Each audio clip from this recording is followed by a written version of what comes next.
Duduk syahid Husain dalam perang Budi Yazid kejam di belakang Karbala. Le syahid Husain hati ji senang jud bangsa bohnyan ji mad kuasa.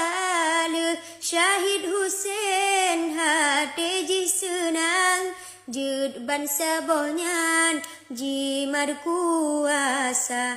Dema duda Yazid nyan tungang kagadah garang teka boria karena berpie di mat kerajaan hukuman Tuhan. Duda celaka karena berpie di mat kerajaan hukuman Tuhan. Duda celaka.